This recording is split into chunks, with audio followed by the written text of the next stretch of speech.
to light the menorah. Every year, Mikhates obviously coincides with Chanukah. There's no coincidence as to why. The question about what would possibly impress Paro so much that he would take someone who's in the bowels of a incarceration to become the viceroy, the second in command of Mitzrayim.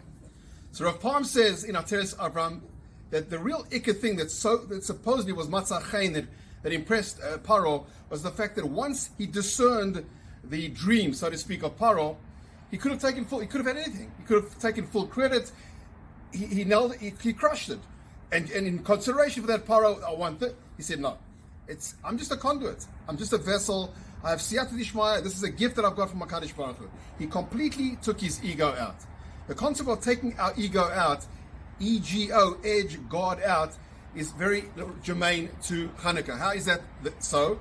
The Gemara in Shabbos says very clearly, why are we celebrating, why are we going to light the menorah in a few seconds? Because they found one vial, which clearly was impossible to be sustained for 8 days, and at last there was an open nace. And yet we're about to say Al Nisim. Al Nisim doesn't talk about the vial at all, doesn't talk about lighting or igniting the oil. It talks about the Milchama. It talks about overcoming the war. So why is then Al Nisim talks about...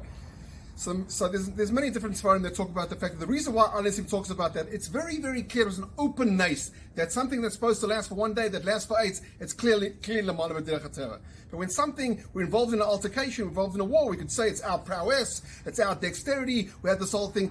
The whole purpose in Mikhates and Chanukah, one of the commonalities is to recognize that everything, our gifts, what comes out of our mouth, is all, at the end of the day, Min HaShamayim.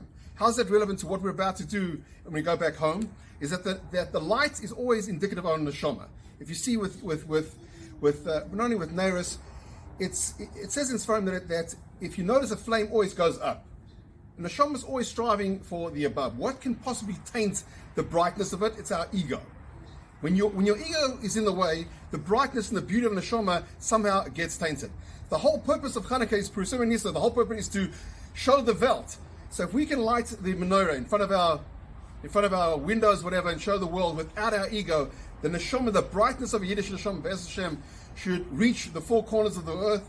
And if it so does, Be'ez Hashem, the next time we light a menorah will be in the Beis HaMikdash in Yerushalayim soon in our days.